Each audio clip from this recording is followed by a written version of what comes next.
जो भी सृष्टि में निर्मित हुआ है उसका एक सुनिश्चित लक्ष्य है, और इस संसार के अंदर मनुष्य के द्वारा भी जो भी निर्मित है उसका भी एक सुनिश्चित लक्ष्य होता है। जैसे मनुष्य ने घर बनाया तो उसका लक्ष्य है रखना, उसमें रहते हैं। बिस्किट बनाया तो उसका लक्ष्य है कि उसको खाते हैं, चाहे बिस्किट खाते हैं। साबुन बनाया तो लगाते हैं, स्नान में काम आता है। लेकिन ऐसा नहीं है कि साबुन को आप खाएं और बिस्किट को लगाएं। ऐसा होता है क्या? नहीं ना। हाँ हूँ करते रहिएगा ताकि लगे कि आप लोग जगे हैं। रात का समय है इसलिए शंका वाजिब है। तो सृष्टि में हर एक रचना का एक लक्ष्य है। अगर बिस्किट खाना निर्धारित किया हुआ है, इसका क्या करना है और क्या नहीं करना है, हर किसी का लक्ष्य है। तो मनुष्य तन का भी एक लक्ष्य है। महापुरुषों ने कहा है, संत सदगुरुओं ने कहा है, सदगुरु साहब मानव तन के बारे में बहुत सारी साखियां हैं, शब्द है। हर धर्म ग्रंथों में इसका चर्चा है कि मनुष्य का जो तन है उसका उद्देश्य क्या है। बड़े भाग्य मानुष तन पावा, सुर दुर्लभ सब ग्रंथ ही गावा। दुनिया के सभी ग्रंथ यही गाते हैं। पाई न जो परलोक सवारा, सिर धुनी धुनी पछतावनी, ईश्वर ही काल ही भाग्य, मिथ्या दोष लगावनी। यह बड़े भाग्य से मिला है। उन्होंने यह नहीं कहा कि बड़े भाग्य हाथी तन पावा, हालांकि तन आदमी से बड़ा हाथी का होता है ना। इस सौभाग्य तो हाथी को ज्यादा होना चाहिए, उसको कहना चाहिए बड़े भाग्य हाथी तन पावा। शक्ति भी उसमें अधिक है, धरती का बहुत बड़ा जीव है। लेकिन महापुरुषों ने कहा बड़े भाग्य मानुष तन पावा, अर्थात बड़े भाग्य से मिला है। सुर दुर्लभ सब ग्रंथ ही गावा। ये देवताओं को भी दुर्लभ है। ये सभी ग्रंथ यही गा रहे हैं, सब ग्रंथ यही गा रहे हैं। पाई न जो परलोक सवारा। अब लोगों को लगा कि भाई परलोक सवारना है, तो लोक परलोक मतलब क्या? कोई आसमान में कहीं लोक होगा, परलोक होगा, जहाँ लटका हुआ है वहाँ सीढ़ी लगा के हम लोग जाएंगे। ऐसा कोई लोक नहीं है। लोक का मतलब होता है जो आंख खोलते हैं, जो भी जगत में दिख रहा है सब, जो दृष्टिगत है वह लोक है। और जब हम आंख बंद करके अंतर जगत में जो हम जाते हैं वही परलोक है। जिस लोक में परमात्मा का वास है उसी को परलोक, जिसमें परमात्मा रहता है। बोले पाई न जो परलोक सवारा। लोग को तो सब सवार ही रहे हैं, घर और बढ़ चढ़ के पूरा गांव मोहल्ले मिलके सफाई करते थे। तो कहे पाई न जो परलोक सवारा, अर्थात जो अंदर में जो है उसको नहीं सवारा। तब थोड़ा सोचना है कि अंदर में सवारे नहीं, इसका मतलब है कि वो कह रहे हैं कि अंदर कुछ बिगाड़ा हुआ है। सवारने का उल्टा होता है बिगाड़ना, सवारा और बिगाड़ा। तो कुछ है अंदर जो बिगड़ा हुआ है, ठीक नहीं है, असंतुलित है। इसलिए उन्होंने कहा कि जो न सवारा, यानी कि बिगाड़ा तो ही है, उसको संवारना है। तो क्या है?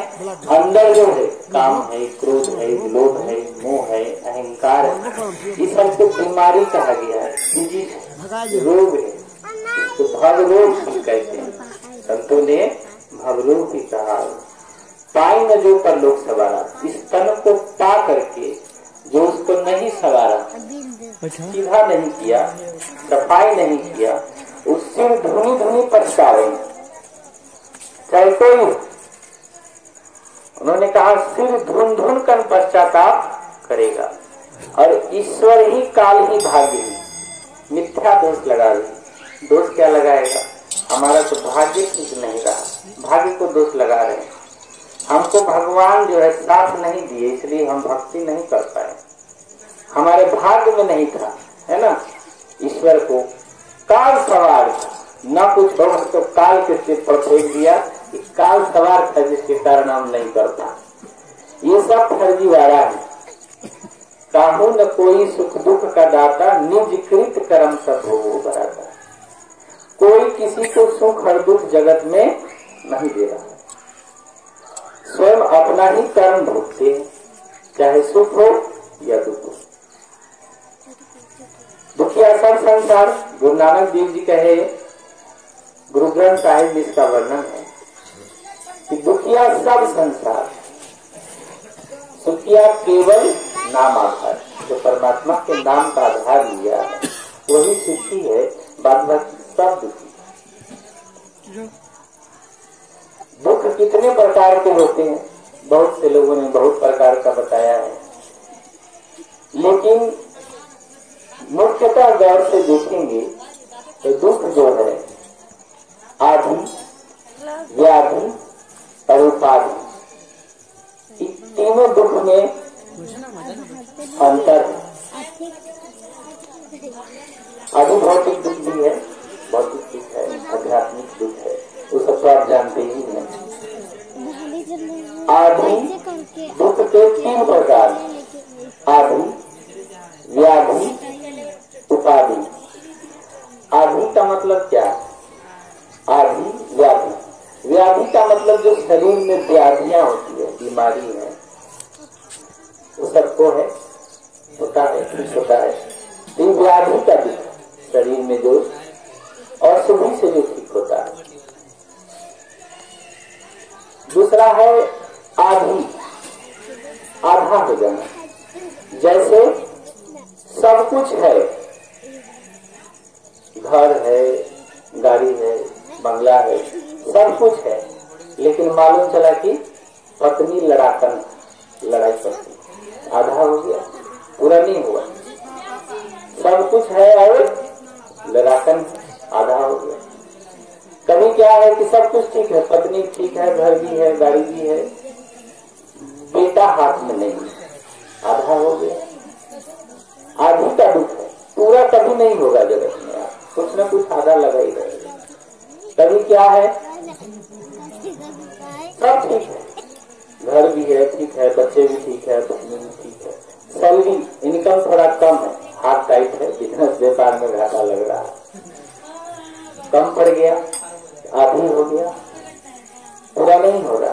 कभी क्या है कि इनकम भी ठीक है, घर भी ठीक है, सब कुछ ठीक है, पड़ोसी ठीक नहीं, लड़ाई करता है, पड़ोसी से लड़ाई होता है, ये भी आधा हो गया। ये दुख लगा रहे, आधी का दुख रहेगा। व्याधि शरीर है, व्याधि का भी दुख है, लगा रहता है। तीसरा है उपाधि। उपाधि में क्या दुख होता है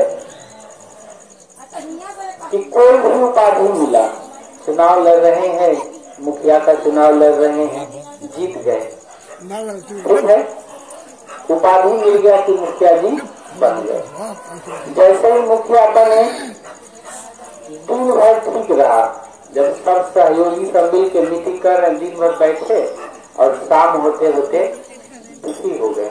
क्या सोचते कि मुखिया तो हो गया, अब अगला बार तैयारी जो है और विधायक का तैयारी करना है, विधायक की तैयारी में लग गया। वो मुखिया तो हो गए, उपाधि मिली कि मुखिया हो गए, और मिलते ही उसी दिन अब विधायक बनने की तैयारी करना है। तो उपाधि क्या दिया? दुख दिया। और मुखिया नहीं रहे, विधायक बनने की तरह तरह तैयारी कर रहे हैं, और विधायक लड़े, जीत गए, विधायक बने, दिन भर समीक्षा बैठक चली, और शाम होते होते फिर तय हो गया कि एमपी का चुनाव लड़ रहा है, यात्रा आगे निकल गई। तो उपाधि मिलते जा रही है और दुख बरकरार, खत्म नहीं हो रहा है। हमको वो बनना है, फिर वो बनना है, फिर वो बनना है, अब एमपी भी बन गए तो मालूम चला कि अब मंत्री बनना है, अब मंत्री बन गए तो प्रधानमंत्री बनना है। दुख वही है कि हमको कुछ बनना है, उपाधि मिलते जा रहा है और दुख बरकरार है। इसी क्रम में जीवन खत्म हो जाता है। तो उपाधि भी दुख दे गया, व्याधि भी दुख दे रहा है और आदि भी दुख दे रहा है। कोई भी चीज पूरा यहाँ नहीं हो रहा है। इसलिए सतगुरु साहब फरमाए, उन्होंने कहा कि रहना नहीं देश बेगाना। यहाँ कुछ अपना है नहीं तो पूरा कैसे होगा? किसी का पूरा नहीं हुआ तो आपका कैसे होगा? यह संसार झाड़े और झाकर आग लगे जल जाना है। यह संसार कागज की पुड़िया बूंद पड़े कर जाना है। कहे कबीर सुनो भाई साधव, तो कहे कबीर सुनो भाई साधु, सतगुरु नाम ठिकाना। तो क्या कहना चाह रहे हैं कि कहें, जो हम कह रहे हैं उसको जरा सुनिए। और फिर साधु, हमारे अंदर जो है कोई ऐसा चीज है जो टेढ़ा है, और जो टेढ़ा है उसको सीधा कीजिए। अगर लक्ष्य पे कहीं भी निशाना लगाना है तो तीर का सीधा होना जरूरी है। अगर तीर सीधा नहीं होगा तो आपका लक्ष्य कभी नहीं चलेगा। चलेगा? अगर मान लिया तीर धनुष का आप लोग देखे ही होंगे, तीर अगर टेढ़ा हो तो कभी लक्ष्य भेद पाएगा? नहीं भेद पाएगा। लेकिन अगर वो सीधा हो तो जो अच्छा जो योद्धा होता है उस तीर को तेज करता रहता है, नुकीला बनाते रहता है, मतलब लक्ष्य भेदने लायक। सीधा अगर टेढ़ा है तो उसको सीधा करता है। तो कबीर साहब क्या कहें, हर बानी में कोई भी बानी कहीं उछाली थी तो कह रहे हैं कबीर सुनो भाई साधु।